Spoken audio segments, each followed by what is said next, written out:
Itu memang ada energinya. Tapi ada orang tiba-tiba tidak senang karena cerita yang tidak benar yang diceritakan oleh orang-orang yang bermuka dua. Assalamualaikum warahmatullahi wabarakatuh. Salam jumpa dengan Suluh Berkah Channel. Kali ini adalah liputan kajian bulanan Taspen Branch Surabaya. Sebelum Anda melanjutkan menonton channel ini, jangan lupa subscribe, like, dan komen untuk keberlanjutan dari tali silaturahim kita. Selamat menyaksikan.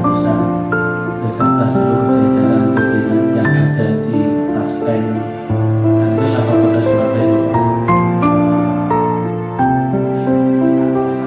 kantor cabang Surabaya beserta seluruh pegawai yang ada di kantor Taspen cabang Surabaya. Pada sore hari ini atau malam ini adalah malam yang cukup istimewa, malam yang kita lewatkan setelah kita memunajatkan diri kita untuk melaksanakan sholat maghrib berjamaah secara bergantian karena musholanya cukup hanya beberapa orang, kecuali jika kita sholat ada di masjid. Dan ini tadi saya sudah memperkirakan kemacetan, dan di HP saya cari masjid itu jauh dari jalan, dan kalau saya mampir ke masjid jelas saya datang ke sini lebih dari jam 18, sementara di flyer itu adalah jam 18. Saya tetap memegang bahwa saya komitmen jam 18 itu nyampe di sini. Apa hubungannya dengan judul? Karena judul itu adalah zaman berubah tetap istiqomah. Apa itu istiqomah? Istiqomah itu dari kata istaqomah, yastaqimu istiqomah. Dari kata koma. Koma itu tegak. Istaqomah itu adalah orang yang berusaha menegakkan sesuatu yang dianggap benar, sehingga sesuatu yang dianggap benar itu tetap membawa keselamatan. Nah, kalau mustaqim adalah orang yang istiqomah. Mustaqim itu adalah orang yang istiqomah. Tapi di dalam terjemah Al-Quran, mustaqim itu dimaknakan jalan yang lurus. Dan kata mustaqim itu bagi kita umat Islam minimal wajib membaca sebanyak 17 kali. Karena mustaqim itu adalah bagian dari salah satu ayat di surah Fatihah, sementara surah Fatihah itu adalah rukunnya sholat, sehingga di dalam hadis mutawatir bahwa Fatihah itu la sholata liman lam yaqra bi Fatihatil kitab, tidak termasuk sholat jikalau orang itu tidak membaca Fatihah. Imam Syafi'i menafsirkan bahwa kewajiban membaca Fatihah itu berlaku baik imam maupun makmum. Imam Hambali berlaku wajib imam atau makmum ketika sholat itu dijalankan secara sirri. Tapi kalau dibaca jahri berarti sholat subuh, sholat maghrib rakaat 1, 2, sholat isya rakaat 1 dan 2 cukup diwakili dengan imam membaca, karena antara yang membaca dan mendengar itu sama. Dasarnya apa? Idza quri'al Qur'an fastami'u lahu wa ansitu la'allakum turhamun. Jadi mendengar itu sama dengan membaca. Itu kalau indal Hambaliyah. Kalau indal Syafi'i, Fatihah itu wajib dibaca. Makanya imam memberikan waktu untuk berdiam diri sejenak setelah membaca Fatihah, memberi kesempatan kepada makmum untuk membaca. Di Fatihah itu ada kalimat ihdinas siratal mustaqim, Ya Allah, tunjukkanlah kami jalan yang lurus, jalan orang yang istiqomah. Jalan orang yang istiqomah itu jalan yang apa? Ghairil maghdubi, jalan bukan jalan orang-orang yang dimurkai, waladhdallin, bukan jalan orang-orang yang disesatkan. Berarti ketika kita membaca ihdinas siratal mustaqim, kita betul-betul minta kepada Allah untuk dibimbing oleh Allah tetap berada di jalan yang lurus. Nah, jalan yang lurus ini kalau kemudian kita hubungkan dengan surah Ar-Rum ayat 30, faqim wajhaka lid-dini hanifa fitratallahi allati fataran nasa 'alaiha. Faqim wajhaka, maka hadapkanlah wajahmu. Faqim wajhaka lid-dini hanifa, untuk agama yang hanif, agama yang mengajarkan tetap lurus, tetap mustaqim. Fitratullah, tetaplah pada fitrah Allah, allati fataran nasa 'alaiha, yang Allah ciptakan tetap dalam kefitrahan itu. La tabdila li khalqillah, tidak ada ganti bagi ciptaan Allah. Dzalika dinul qayyim, dan itulah agama yang lurus. Nah, apa hubungannya berkaitan dengan sholat, berkaitan dengan zaman? Maka sesungguhnya zaman ini terus berputar. Sekali lagi, zaman ini terus berputar. Mau, tidak boleh kita menghindar. Nah, zaman ini berputar, dan kemudian mau tidak mau kita harus menatap kehidupan ini, karena kita masih hidup. Karena bagaimanapun juga, walaupun Al-Ghazali menegaskan bahwa dunia ini, dunia tempat kita hidup saat ini, digambarkan seperti pulau kecil yang disinggahi seorang pelancong dalam perjalanan panjangnya mengitari bumi ini. Kalau bumi ini, dunia ini, kehidupan kita saat ini diibaratkan seperti pulau yang kecil yang disinggahi, sehingga dalam redaksi yang lain ada ungkapan yang lain bahwa kita hidup di dunia ini laksana seorang musafir yang hanya sekedar berteduh numpang minum.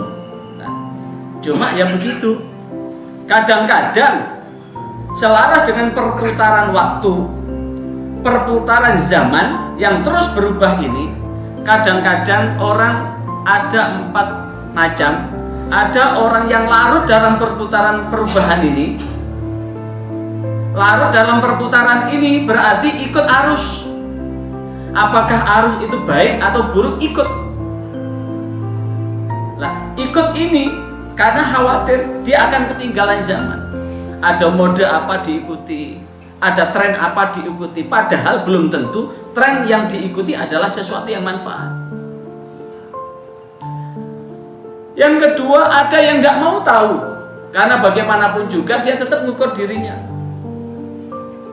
Dan yang ketiga, dia seimbang. Di satu sisi dia akan mengikuti tren, tapi di sisi yang lain dia akan mempertimbangkan kemanfaatan. Sama dengan orang memandang dunia ini. Ada orang yang mengejar dunia karena dunia dianggap segala-galanya dengan mengabaikan akhirat. Ada yang mengejar akhirat tapi mengabaikan dunia. Dan yang ketiga, ada yang seimbang. Dunia ini dianggap bahwa bagian yang penting karena merasa bahwa dengan apa yang ada di dunia ini adalah sebuah kenikmatan. Kesuksesan yang ada di dunia adalah sebuah keberhasilan, sehingga mengejar dengan segala macam cara. Ini juga ada yang model begitu. Tidak peduli sekitarnya, sikut kanan, sikut kiri, tabrak depan, walaupun yang ditabrak itu adalah sesuatu yang salah. Karena apa? Saking inginnya untuk meraih dunia ini. Tapi sebaliknya ada orang yang, wah itu semuanya bayang-bayang fata morgana. Nah itu ada gadis cantik itu, paling 10 tahun lagi ya sudah mulai kisut. Wah itu ada orang gagah, paling sebentar lagi kekuatannya berapa. Akhirnya udah, biarlah berlalu, saya akan menyiapkan diri kehidupan di akhirat. Ada yang model begitu. Tapi yang paling penting apa? ad-dunya mazratul akhirah, bahwa dunia ini adalah ladang menuju akhirat. Ladang untuk menabur kehidupan kita di akhirat. Ladang untuk menanam benih kita di akhirat. Sehingga apapun yang kita lakukan bagi orang yang beriman, apapun yang kita tabur akan berbuah, akan tumbuh dan berbuah sesuai dengan benih yang ditaburkan. Maka saya bahagia sekali kepada ada di tengah-tengah Bapak Ibu yang senantiasa memberi kebahagiaan buat mereka yang purna tugas, yang kadang-kadang orang yang pensiun lupa untuk mengambil, panjenengan dengan sabarnya telatennya mengingatkan. Dan kemudian di antara orang-orang yang pensiun itu juga ada yang orang-orang yang betul-betul siap-siap bersiap untuk pensiun, ada yang tidak siap betul sehingga ada post power syndrome. Panjenengan tetap melayani. Ini adalah sebuah amal yang sangat nyata, memberi kebahagiaan. Dan ketika menghadapi orang-orang yang pensiun, panjenengan akan menemukan berbagai macam bentuk manusia. Mungkin di antara orang yang datang ke panjenengan ini dulu adalah punya jabatan yang sangat tinggi. Tapi begitu apa yang terjadi setelah purna? Ada yang dulu jabatannya biasa-biasa saja, tapi performanya juga tidak pernah berubah dan sebagainya. Tentu itu adalah bagian iktibar buat kita semua. Tapi paling tidak apa yang diingatkan oleh Pak Robi tadi, summastaqamu tatanazzalu alaihimul malaikatu alla takhafu wa la tahzanu. Bahwa ketika orang ini sudah istiqomah betul memandang kehidupan ini dengan sungguh-sungguh, maka di saat itu ada keyakinan yang sangat mendalam bahwa apapun yang kita lakukan di dunia ini akan berbuah bentuknya apapun. Saya mengamati, sekedar mengamati. Kebetulan saya selain ada di Kanwil juga ngajar di Pasca Sarjana Unsuri. Kebetulan saya pegang mata kuliah manajemen bimbingan penyuluhan hukum perkawinan, sehingga men-setting orang-orang yang sedang bermasalah dalam perkawinan. Tapi di sela-sela itu saya selalu mengambil iktibar. Ada satu keluarga, tapi kemudian anak cucunya ini ada yang tidak nikah-nikah, ada yang begitu nikah cerai, ada yang kemudian tidak laku-laku, ada yang sengsara dan sebagainya. Tak urut sampai ke atas, ternyata ada benang merah itu. Kakeknya dulu termasuk tipe laki-laki playboy, laki-laki yang doyan perempuan begitu, sehingga lebih dari satu yang kemudian dihamili tanpa dinikah.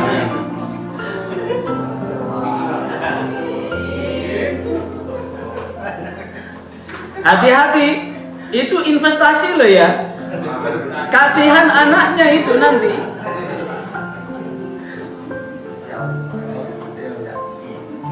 Ada yang dinikah secara resmi aja, itu punya anak 4. Yang pertama sebelum nikah hamil duluan. Yang kedua nikah, kemudian sudah punya anak 4, digugat cerai sama istrinya. Akhirnya keempat-empatnya itu tidak sesubur seperti bapak dan kakeknya dulu begitu.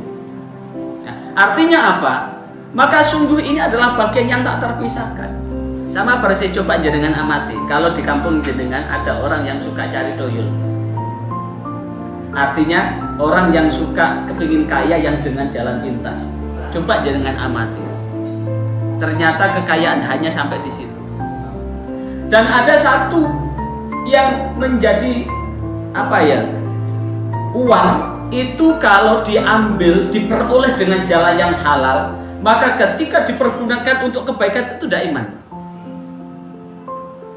Sedekah tidak iman, dibuat kebaikan tidak iman. Itu kalau diperoleh dengan halal, dikasihkan ke istri, alhamdulillah istri, dikasihkan ke anak-anak amanah. Tapi kalau uang itu diperoleh dengan jalan yang haram, dibuat kebaikan itu iman, tapi dibuat untuk maksiat itu masya Allah. Dipakai untuk berangkat haji umroh, wah iman, uang umroh sekarang paling murah 25 juta, dibuat ini. Tapi kalau dibuat untuk maksiat itu sangat mudah. Dan Penampakan yang kedua itu sering kalau kemudian memperoleh dan diperoleh dengan jalan yang tidak benar, itu kadang-kadang dipergunakan untuk gaya hidup, untuk menambah gaya hidup. Yang ketika orang itu sudah tidak ada, itu seperti pepesan kosong. Tidak ada kebahagiaan di dalamnya, yang ada hanya kegersangan. Nah, ini fenomena-fenomena ini kan sudah digelar oleh Allah. Itulah yang disebut dengan ayat-ayat kauniyah. Maka istiqomah itu adalah orang yang tetap lurus. Orang yang tetap membawa aturan yang ada, kerja, waktunya kerja, misalnya masuk jam berapa, ya masuk sesuai dengan jam itu, keluarnya jam itu, fungsinya dijalankan. Nah, menjalankan fungsi dengan apa yang sesuai dengan pekerjaan kita, inilah yang disebut dengan orang yang istiqomah, orang yang tetap mustaqim, orang yang tetap lurus, orang yang tetap tegak. Tapi sekali lagi, kullu dzi ni'matin mahsudun li sahibiha. Setiap orang yang mendapatkan nikmat, orang yang istiqomah itu orang yang mendapatkan anugerah loh ya. Jadi orang yang berusaha untuk istiqomah, orang yang berusaha di jalan yang benar, itu sebuah anugerah karena itu bagian dari hidayah. Dan Rasulullah sendiri, setiap orang yang dapat nikmat, kullu dzi ni'matin, setiap orang yang mendapatkan nikmat, mahsudun li sahibiha, semakin banyak orang yang hasud pada pemilik nikmat itu.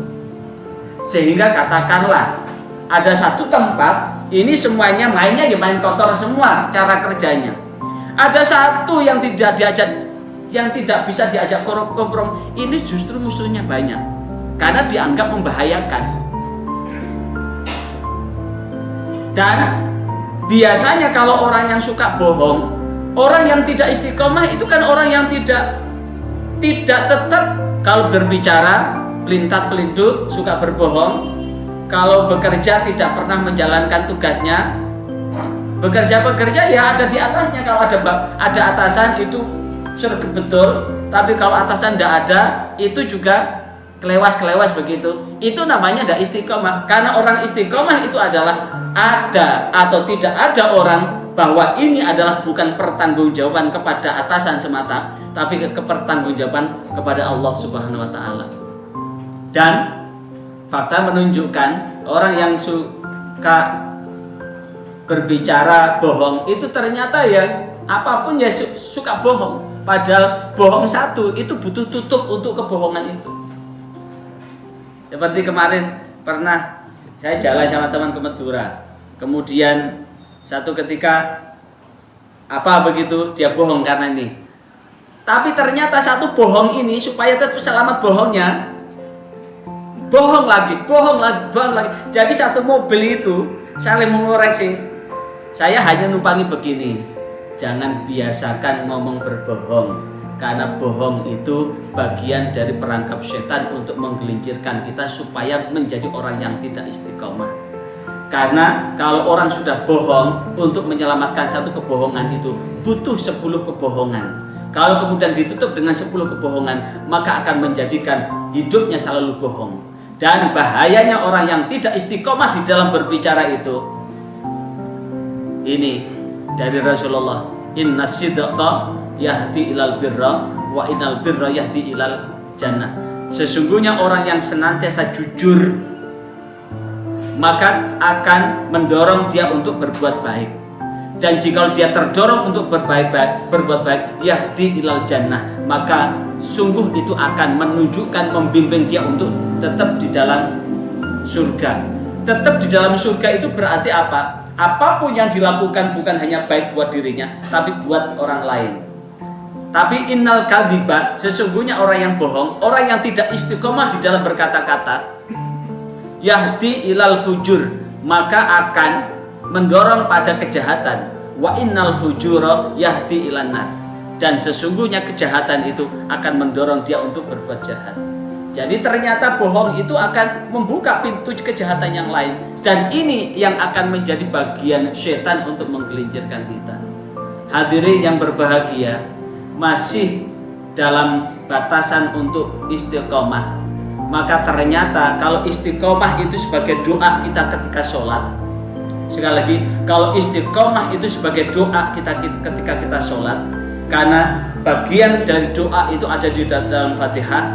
Bismillahirrahmanirrahim. Alhamdulillahirabbil alamin arrahmanirrahim maliki yaumiddin iyyaka na'budu wa iyyaka nasta'in. Ihdinas siratal mustaqim di ayat ke-6.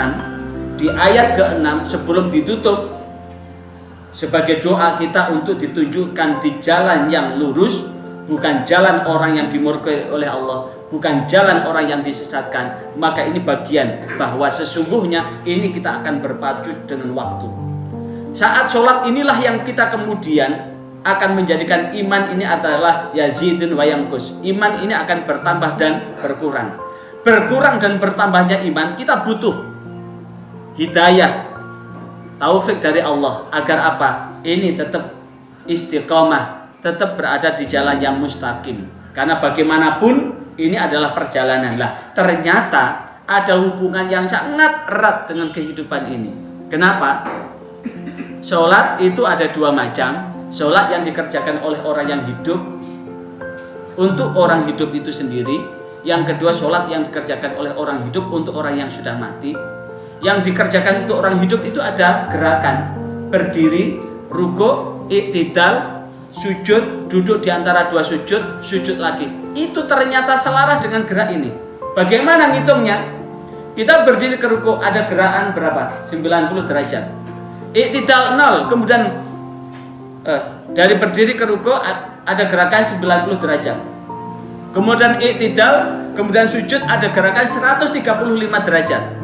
Duduk di antara dua sujud, kemudian sujud lagi ada gerakan 135 derajat. Coba tolong dihitung berapa jumlahnya? 90 ditambah 135 ditambah 135. Kalau 135 kali 2 270 ditambah 90 360. 360 ini ternyata persis dengan gerak bumi berputar mengitari bumi ini. Persis dengan gerak bulan mengitari bumi. Persis gerak bumi mengitari matahari. Persis dengan gerak molekul-molekul partikel terkecil di dalam tubuh kita ini. Dan ini menunjukkan bahwa sesungguhnya sholat ini adalah menyambungkan gerak bertasbih agar hati ini tetap istiqomah. Kenapa? Kalau hati ini tetap kemudian gampang berubah dan berubahnya di luar orbitnya, di luar orbit hidayah Allah, maka itulah yang akan muncul namanya ketersesatan. Dan ketersesatan ini akan menggelincirkan manusia dalam kehinaan. Dan nambalnya dengan apa? Ya sholat. Makanya satu ketika Abdullah bertanya kepada Rasulullah, ayyul amali ahabbu ilallah. Amal apa yang paling dicintai oleh Allah? Ayyul amali afdalu, amal apa yang paling utama? Ayyul amali aqrabu ilal jannah, amal apa yang paling mendekatkan ke surga? Ternyata Rasulullah jawab, as-sholatu ala waqtiha. Sholat yang dikerjakan di atas waktunya. Saya yakin jika cabang Surabaya ini begitu zuhur, nanti seluruh karyawan yang muslim diajak ke musola sholat bareng. Dan ini akan terpatri apa? Energi positif yang akan terbentang buat keseluruhannya. Bukan hanya itu. Ternyata dihubungkan dengan surah Toha ayat 132. Jangan bisa lihat nanti kalau pas buka Al-Quran. Wa'mur ahlaka bis sholati wastabir 'alaiha. Perintahkan keluargamu bisolah untuk menegakkan sholat, wastabir 'alaiha, dan bersabarlah ketika menegakkan sholat itu. Berarti kalau dalam keluarga besar Taspen ini berarti adalah keluarga. Jikalau ini sudah tegak, ternyata rumus berikutnya, la nas'aluka rizqa, aku tidak akan memintamu rizki. Nahnu narzukuk, akulah yang akan memberimu rizki. Di dalam tafsir Ibnu Katsir disebutkan ternyata ketika sholat itu tegak, maka Allah atakallahu rizqa min haitsu la yahtasib. Maka Allah akan memberikanmu rizki dari jalan yang tidak diduga. Apa rizki itu? Segala macam kebaikan, bukan hanya uang, tapi kesehatan, kerukunan, kedamaian, ketentraman, ketenangan hati, itu semua rizki. Dan ternyata dari hasil survei saya, rata-rata, dan kebetulan saya mulai sejak kelas 5 SD memang tidak pernah meninggalkan jamaah. Dan ketika saya dengar adzan begitu, selalu menggok di masjid dan ketemu orang-orang yang sama-sama sholat. Kita berbincang-bincang. Ternyata Allah betul-betul memudahkan jalannya. Memang hidup itu tidak perlu kaya, tapi yang paling cukup, insya Allah seluruh keinginan orang-orang yang jaga sholat itu cepat atau lambat akan terwujud. Dan yang paling penting adalah ternyata bingkai untuk membangun keluarga yang harmonis itu ternyata dari sholat. Walaupun hasil istikharahnya bagus, walaupun hitungan secara Jawa itu bagus, energinya bagus, tapi kalau meninggalkan sholat itu ternyata sangat rentan dengan konflik, dengan pertengkaran, dan sangat rentan untuk mengarah pada sisi perceraian. Tapi kalau sudah diikat dengan sholat, ternyata energi positif itu akan menggema di situ, dan itu adalah bagian dari mewujudkan istiqomah. Jadi seberubah apapun di zaman ini, jika sholat tetap ditegakkan, maka akan tetap ada progres. Kenapa? Karena sholat ini akan menyambung hati dengan orang lain. Sholat ini akan menyambung energi-energi positif. Bahkan ketika ada energi negatif, selama kita tetap istiqomah, maka energi negatif itu akan tertolak. Ibarat magnet begitu, akan menjauh, akan terpental. Saya pernah belajar ilmu tenaga dalam, dan ketika energi tenaga dalam itu kita posisi pasrah betul, ketika ada orang ngamuk menyerang kita, kemudian kita hentak, itu ternyata akan seperti magnet begitu, terpental begitu. Nah, sama persis orang yang tegak ibadahnya, malaikat akan datang, setan akan menjauh. Dan insya Allah mudah-mudahan dengan jalan istiqomah, walaupun zaman tetap berubah, yang paling penting hidup kita selamat. Ingat, kita hidup di dunia seperti seorang pelancong yang singgah di pulau kecil hanya sebentar aja, tapi jangan sampai kita jual dunia kita dengan harga yang sangat murah. Kita jual agama kita dengan sangat murah. Yang paling penting adalah bagaimana dengan apa yang ada ini sebagai sarana menuju ridha Allah, jalan menuju keselamatan. Barangkali ini sebagai pengantar setengah jam, barangkali ada tanya jawab dan sebagainya, atau bagaimana, saya serahkan ke Pak Robi, monggo.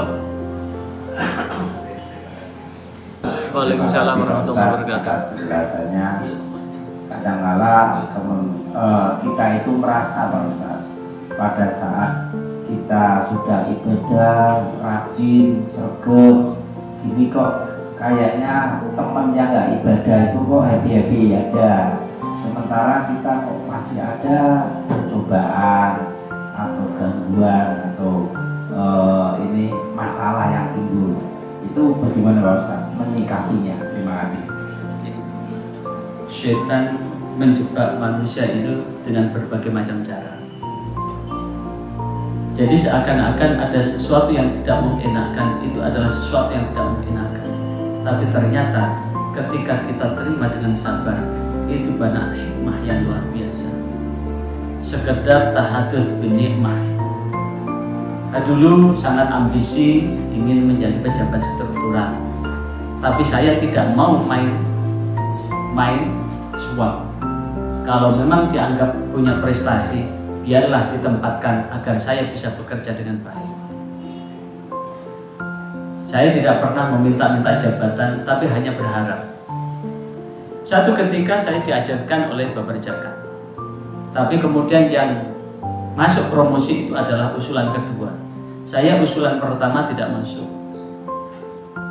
Di saat awal-awal, karena saya diajukan sampai 6 kali, di awal-awal saya protes. Kenapa dan kenapa? Tapi di akhir ketika saya menunjukkan bahwa segala sesuatu yang terjadi itu tidak akan lepas dari kudrah iradah Allah. Allah akan menyimpan dengan caranya Allah. Maka di saat dalam kepasrahan itu ternyata peristiwa itu saya disadarkan oleh Allah di tahun 2012. Di saat itu di satu sisi saya memasukkan S3 saya untuk masuk di SK. Kemudian pangkat saya waktu itu turun 4A. Saya tidak membayangkan andaikan saya diangkat ke struktural, maka kepangkatan saya akan dianulir.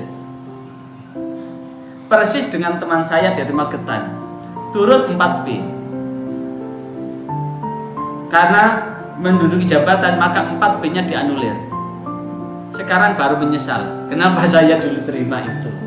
Artinya apa? Terkadang ada sesuatu yang tidak mengenakan ketika dosis pil R dan pil S itu kita tambah, maka tentu karunia Allah akan melimpah ruah. Apa itu pil S? Ikhlas. Karena orang yang ikhlas itu tidak akan mampu digoda setan. Pil R itu apa? Sabar. Ketika ada sesuatu yang tidak mengenakan, kita terima dengan sabar. Maka di saat itu ada kebahagiaan yang luar biasa. Dan segala sesuatu yang terjadi tidak baik itu manusia-manusia itu hanya sebagai pelantar aja. Karena sesungguhnya baik dan buruk itu adalah takdir Allah. Tapi ingat, ketika kita mendapatkan sesuatu yang kurang mengenakan, jangan kemudian membuat kasak kusuk, menyakiti orang lain, maka yang kita terima itu akan menjadi bumerang buat kita.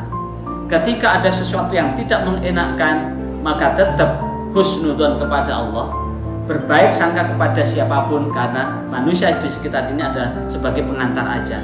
Maka pada akhirnya akan nikmat.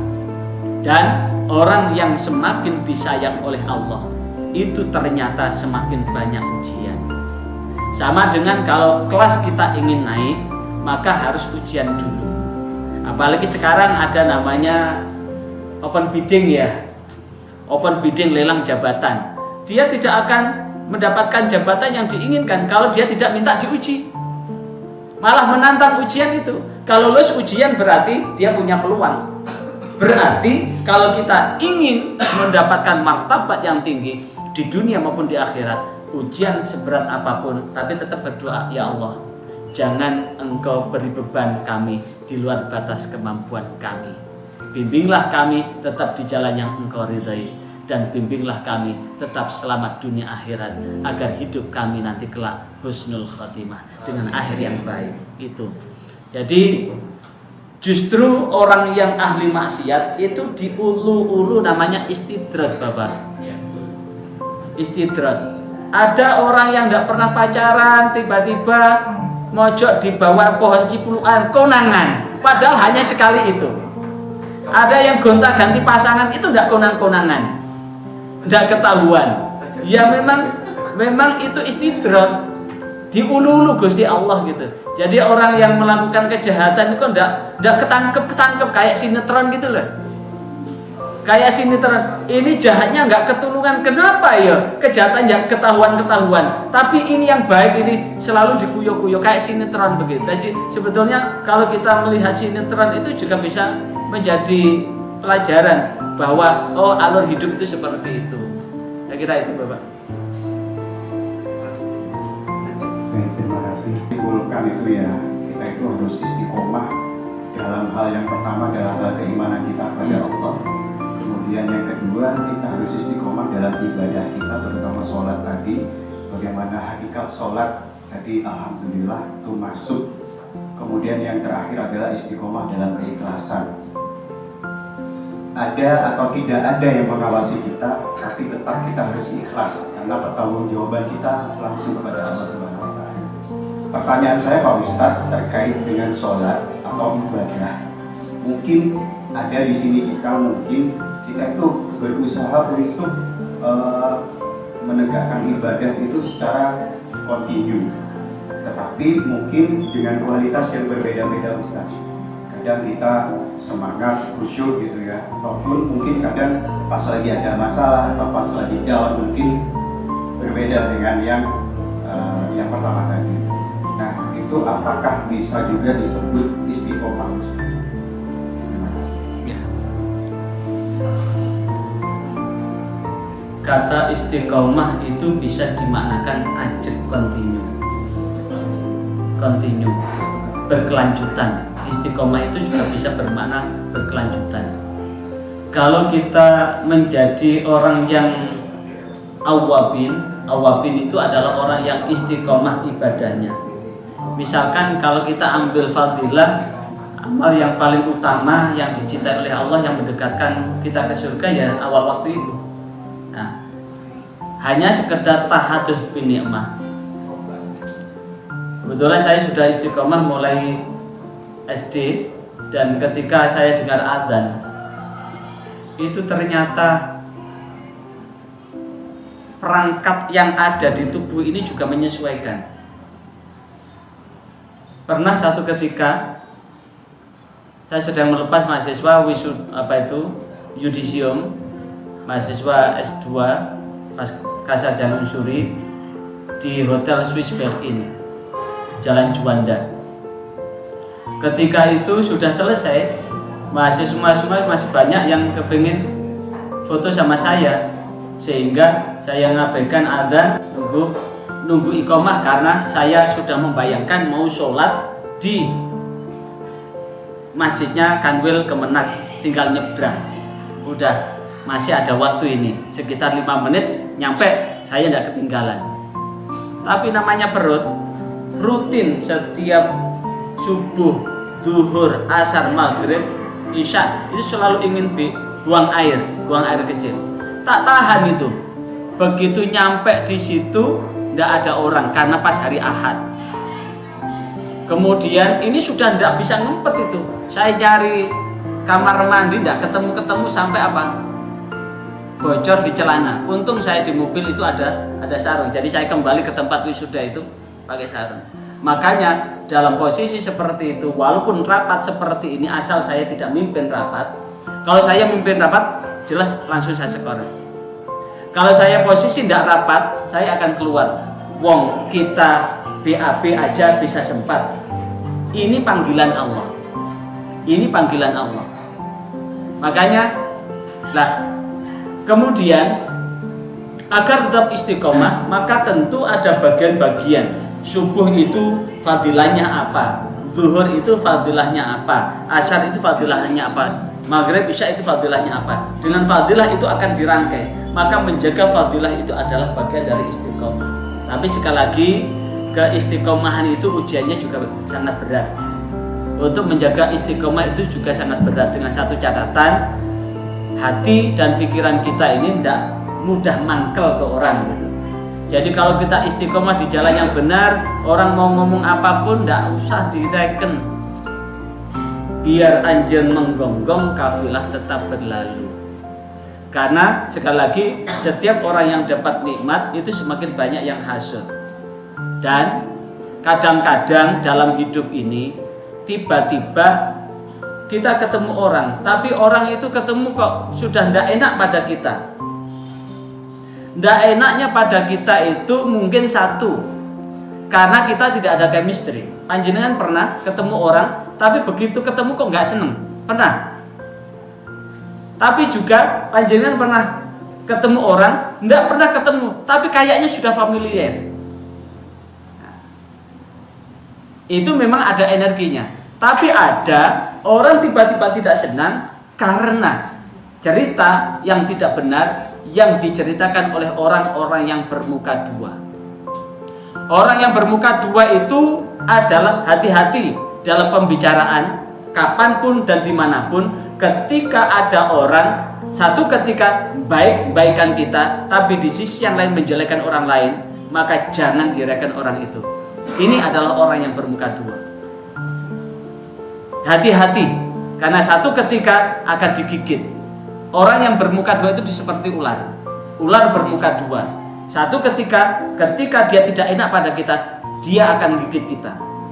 Sehingga ketika dalam pergaulan menemukan orang yang seperti itu, tidak usah direken. Nah, maka berkaitan dengan istiqomah itu penting. Kalau sudah istiqomah betul, ternyata Allah itu membentangkan banyak sekali. Ini tidak saya rekam. Sebagai penutup, saya menyampaikan hadis riwayat Imam Ahmad bahwasanya Rasulullah bersabda, Inna Jibril alaihissalam yaqulu, sesungguhnya malaikat Jibril berkata, Ubasyiruka, aku beri kabar gembira kepadamu Muhammad, man shalla alaika, yaqulu, malaikat Jibril berkata, Inna Allah azza wa jalla, sesungguhnya Allah azza wa jalla yaqulu, berfirman. Berarti kalau Inna Allah azza wa jalla yaqulu itu berarti hadis qudsi ini dari Allah. Jadi malaikat Jibril memberikan kabar bahwa Allah itu berfirman. Apa firmannya Allah? Man shalla alaika shallaitu alaih, man sallama alaika sallamtu alaih. Siapa yang bersolawat kepadamu, maka aku akan memberikan rahmat buatnya. Siapa yang bersalam kepadamu, maka aku akan memberikan keselamatan padanya. Maka sholawat Allah Shallallahu Alaihi Muhammad itu dikenal dengan sholawat Jibril. Maka mudah-mudahan Allah senantiasa membentangkan rahmatnya buat seluruh pegawai di Taspen ini, lahir batin jasmani rohani selamat dunia akhirat, dan Allah akan memberikan keselamatan, kebahagiaan dunia akhirat. Kita awali dengan sholawat Jibril, jangan lanjutkan, kemudian saya selai dengan doa. Sallallahu ala Muhammad, sallallahu alaihi wasallam, sallallahu ala Muhammad, sallallahu alaihi wasallam. Lanjutkan. Sallallahu alaihi. Ya Allah, pada malam hari ini kami bersama hamba-hambamu yang mengabdikan dirinya untuk mendapatkan fadilah dunia ini di Taspen, maka bimbinglah kami semua ya Allah untuk senantiasa menjadi hamba-hambamu yang patuh taat kepadamu, hamba-hambamu yang istiqomah dengan kebaikan, hamba-hambamu yang senantiasa bersyukur atas nikmat yang Engkau berikan pada kami. Ya Allah ya Rabb, bimbinglah kami semua agar kami mempergunakan kesehatan dan kesempatan kami dengan sebaik-baiknya untuk mengabdikan diri kami hanya kepadamu, dan bimbinglah kami semua ya Allah untuk mampu menghindarkan pucuk rayu syaitan.